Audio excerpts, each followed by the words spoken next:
Hi, I'm Rudy Cullen in the CapeCod.com News Center, and welcome to Sunday Journal. I'm joined today by two special guests who are going to be talking a lot about childcare and accessibility of it on Cape Cod across the Cape and Islands region today. Do you mind just introducing yourselves for our listeners, starting with you, Kathy? Yes, I'm Kathy Blackwell. I am a longtime 30 plus year early childhood professional. I've worked in preschools. I've directed daycare centers. I've taught at the college early childhood classes, and currently still doing most of those jobs. Wearing many hats, I like it. And Sandra as well, do you mind just saying your title and your expertise? Sure. Hi, my name is Sandy Faiman-Silva, and I'm from Falmouth, and I am a former professor of anthropology at Bridgewater State University. I retired in 2014, and I'm also an activist, which I've been sort of lifelong. And I'm a member of the Coalition for Social Justice and an activist with the Common Start campaign for affordable early education and childcare, which I joined about 4 years ago. All right, awesome. Now, that does kind of bring us to the main topics for today. We wanted to talk more about Common Start Coalition in general and some of the recent initiatives. There's been some meeting with some locals from local state lawmakers, including Dylan Fernandez, Susan Moran, who've been highlighting the need for more childcare opportunities on the Cape Islands in general. And this has also kind of led to more potential policy and legislation. So I was just wondering if either of you are able to talk more about what the Common Start Coalition is, and then a little bit more about some of the issues that the Cape is facing in general. Kathy, did you want to start, or we can also do Sandra, whatever works best? Um, Sandy, why don't you start? You've been a member longer than I have. Okay. Well, the Common Start campaign began about 4 years ago.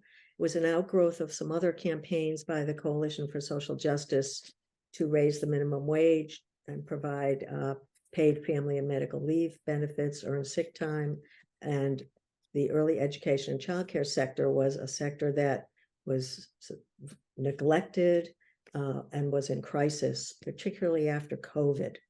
And people began to see and become more aware of the lack of funding for early education and care, the crisis that families were having finding affordable early education and care, low wages, poverty level wages that made workers eligible for food stamps and mass health. So it was time to act on this particular sector of our economy. So the bill, a group got together under the auspices of CSJ and created the Common Start Coalition. Now, I mean, it's very unfortunate. We're already having such a tough time on the Cape trying to find a sustainable year-round workforce, just with the way housing has been in general. Is that something that plays into this pretty heavily? Absolutely. The the rents, the mortgages make everything else as far as people's budgets very tight. And so on Saturday at our event, we had several parents speak about this, as well as legislators. Chris Flanagan was there, and he's a father of three and is also having to deal with this. Um, One of the speakers, the cost of childcare, the husband and wife both have two jobs, and the cost of childcare is the entire salary of the husband. Um, and so it really isn't sustainable, and people have to make choices about whether they can even work or stay home with their children because it isn't, it doesn't wash out. Mhm. Mhm. Sandra, did you have anything else to add about some of the situations, some of the anecdotes you've been seeing or hearing, or some other data related to some of the challenges, the problems that we're seeing on the Cape and Islands region? Well, families typically pay as much or more than a mortgage or a rent for childcare. A childcare for one infant is over 20,000 a year. If you also have a toddler, that's another 16,000, maybe 16,500. So we're talking about 35,000 just for childcare for a family of four. And Workers in the childcare sector are extremely underpaid and typically do not receive any kind of benefits. The average pay is about 40,000 a year currently, and most of the workers, 92%, are women. Um, So it's really an industry in crisis. And our attention is to pass the bill and help solve that crisis. We need to have funding that's sustainable, and we need to have the legislature participate in developing a roadmap for how government funding, government-sponsored funding can be interjected much more seriously into this particular sector of our economy. Sure. And can you just before we get any further, do you mind elaborating a little bit more on what the proposed act of this bill is? Is it stipends for childcare support? Is it raising the minimum wage? Like, can you talk a little bit more about what is in it that is actionable, essentially?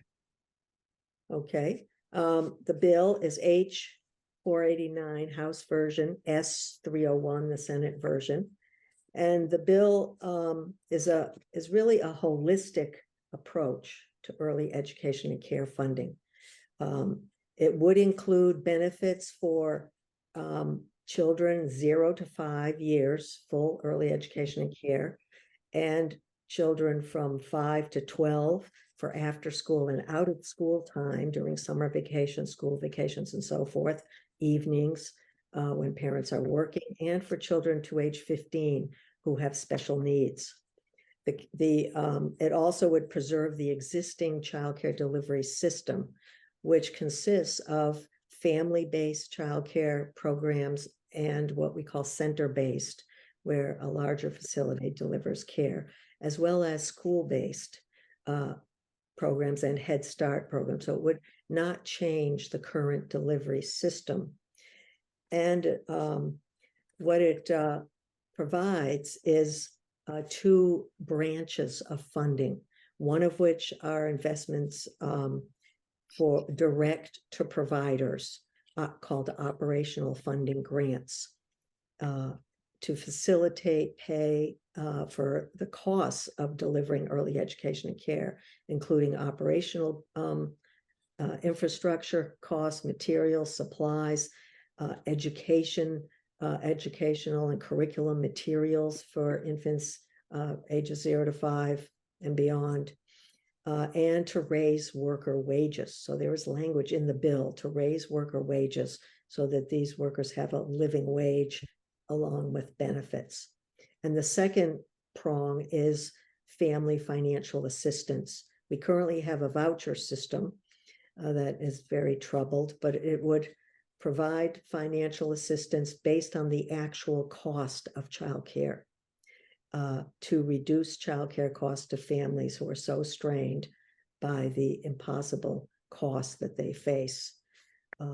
So this would be brought into existence gradually over a rollout period, perhaps 5 years, so that the funding would begin to be brought to the lowest income families, and then middle income families would receive funding as new monies are available. Mm-hmm. Now, there is definitely a lot of assistance, but it is kind of interesting to hear, like, what was the change? Frankly, has it always been just this unaffordable and we didn't really know since COVID-19? Or did the pandemic kind of bring out some other challenges that are new that we're now dealing with? Can either of you talk to the history of the essentially childcare in maybe just the United States in general, but especially the Cape and Islands region? Mm-hmm. Well, I've been in this field since the 70s.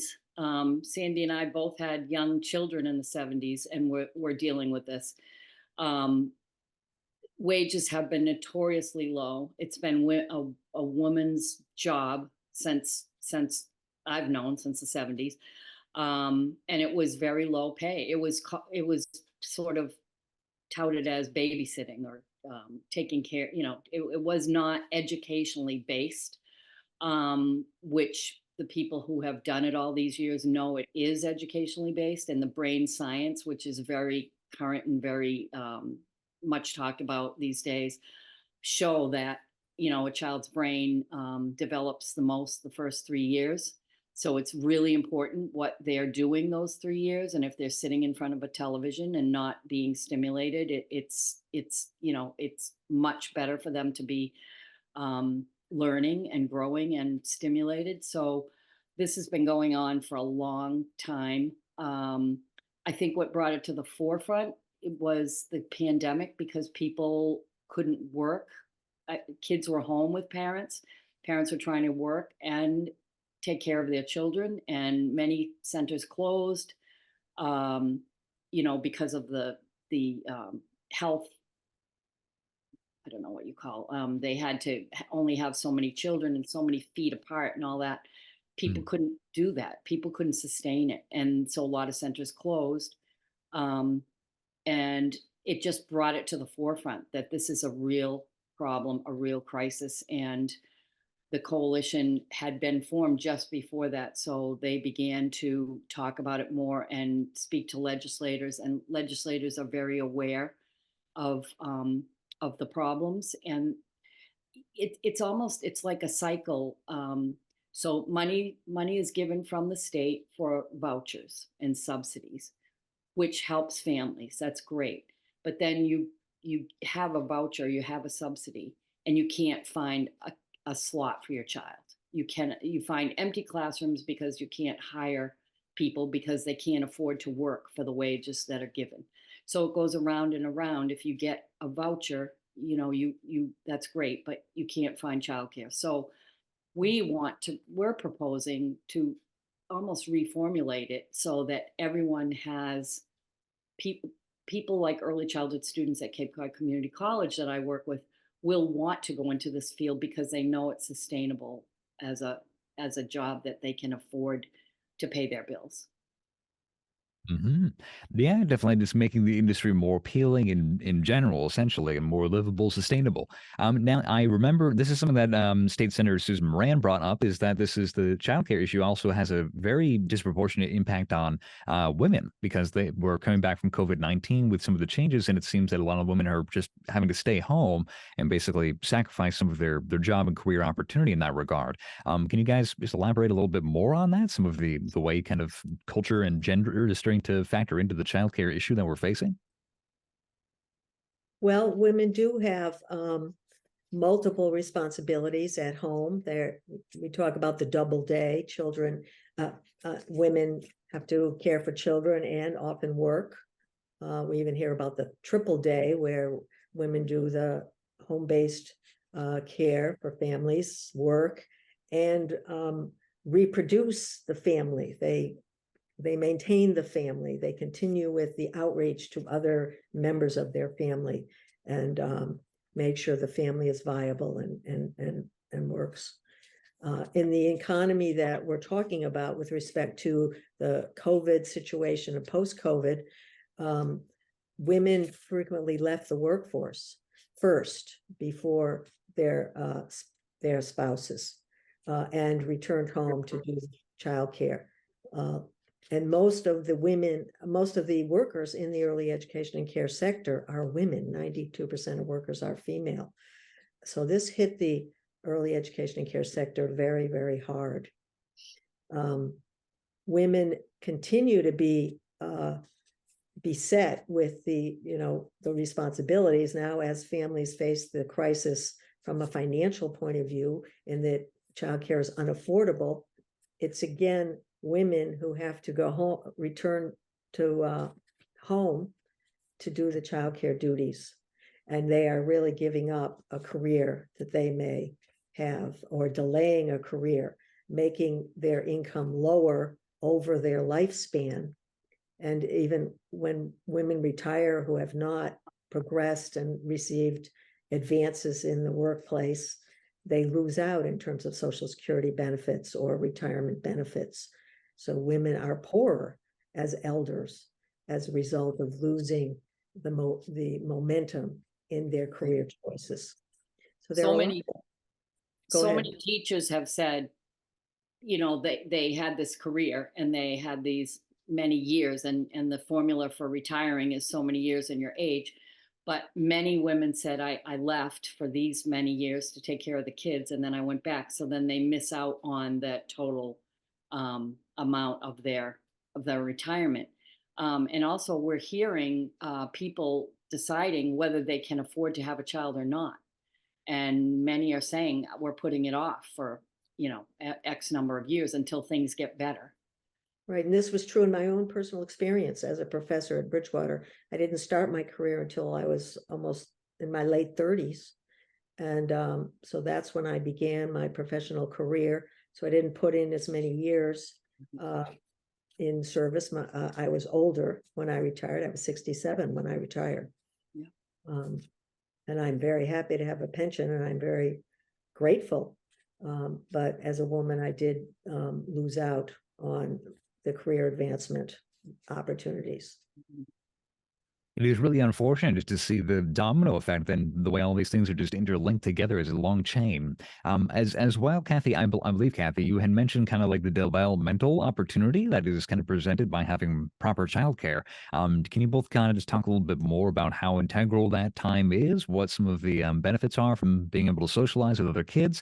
For our listeners, they just wrapped up listening to our conversation with J.R. Mel, if they were listening to the entire segment for Sunday Journal, where we talked a little bit more about basically are the kids all right coming out of COVID-19 and some of the changes that have come there. So starting from like the earliest possible age that some kids might be eligible for childcare and welcome into certain programs, what are some of the benefits that are provided and some issues if that might crop up if they don't get the right kind of needs met?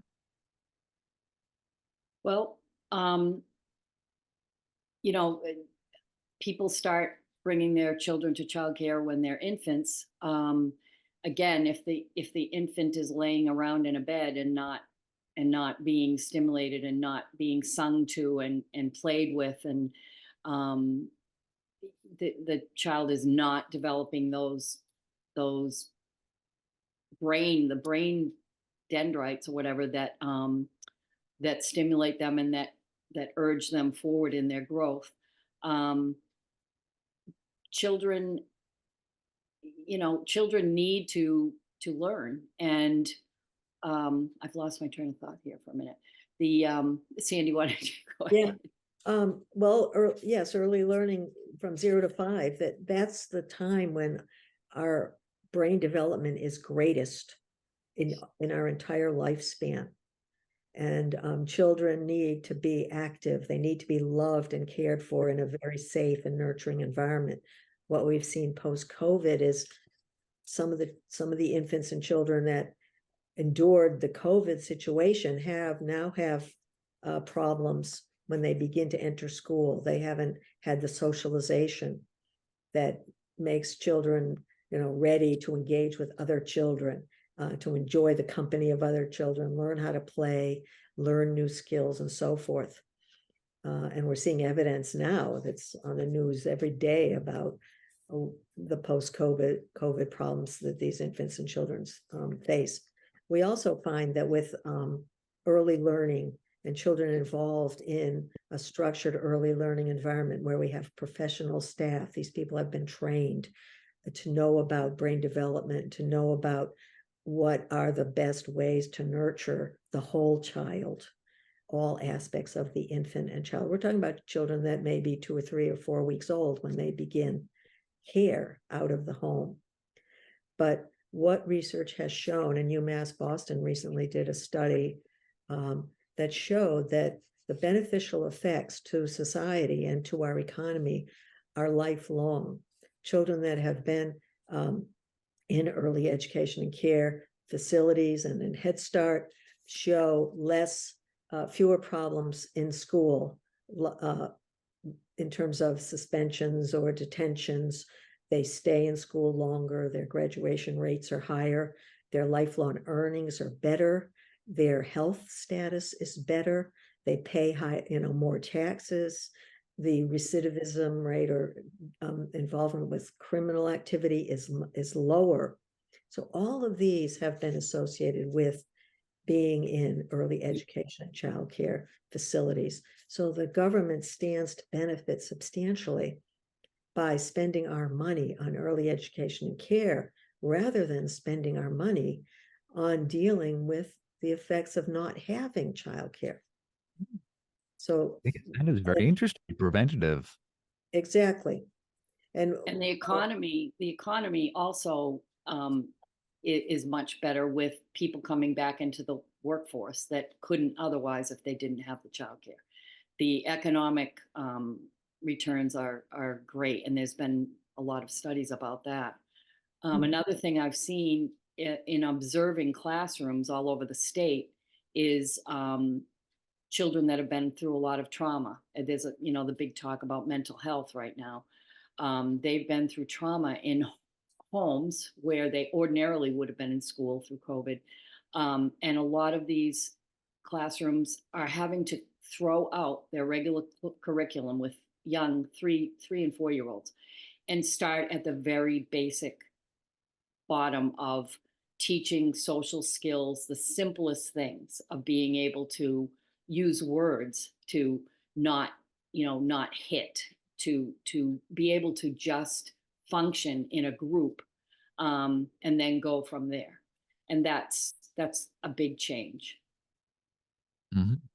As Right, and we're there's a lot of evidence in the kindergarten and first grade and second grade classrooms that these children are delayed learners because of the crisis of COVID and the inability of families to put their children into very, successful learning environments. Mhm. A lot of stress. Yeah, it's going to be very interesting. I'm sure over the next 10 years, my probably the continuation of my journalism career is just going to be following, like, essentially this blip that occurred of data with COVID-19, and we're probably going to be studying the ramifications for decades to come. We're about coming up on time, unfortunately, but thank you guys so much for having this conversation with me. I want to ask a little bit more, though, before we wrap up, like, more about the economics, essentially. So it's like proposing to spend more money on this, but you're saying, and I just want to ask, do you want to emphasize, like, the whole fact that this is going to also bolster the economy in these domino effect kind of ways. How tied in together are all these things? Is it even possible to separate out, like, childcare from other industries? Not really. I mean, and the business community is strongly in favor of helping us solve this problem. Families provide the workforce for the business community. We see this on the Cape. They rely on service workers throughout our Cape tourist economy. And when women have to leave the workforce to stay home and care for children, predominantly women, the business community loses a substantial number of workers. And when children are sick and have to stay home, parents can't send them to childcare. We see a crisis. But it's even more exacerbated when the care is unavailable. We have what are called childcare deserts, where families simply cannot find childcare. For example, on the Lower and Outer Cape, infant care is virtually unavailable for working families. So parents have to defer going into the workforce until they solve the childcare crisis. Which may be years. They may never solve it, and the kids may have to wait till the children go into public school. Which the bill would give opportunity through money to the lowest families first, to enable them to go back to work and their children to be cared for, because then also wages would be higher for the educators, and they would stay in it rather than leave, and they would give these people the slots. And then as we rolled it out, the funds would help the more middle class people. And so then everyone would benefit. It would be the ripple effect in the opposite way. It would benefit all the way along. Mm-hmm. And what we have found is that the legislature has already responded to the Common Start Coalition vision and framework. This fiscal year, they've invested $1.6 billion in early education and care. In fiscal year 2019, they invested about $0.66 billion. So they've already increased their investment by more than 100%, knowing that this is absolutely essential. And what we need is a sustained investment that's permanent, just like we have in the K through 12 system, where every year families can rely on early education and care and support for the cost. And I just wanted to mention that the the investment, again, has so many effects. We talked about higher worker wages that would be on parity with K through 12 and increased worker participation in the early ed workforce. We'd have more than 10,400 mothers, the UMass research found, would be entering or re-entering the workforce if this bill were passed. 21,000 currently employed parents would work longer hours and significantly increase their hours. And as a result, overall poverty rates would fall significantly. Yeah. So these are some of the beneficial effects of this legislation.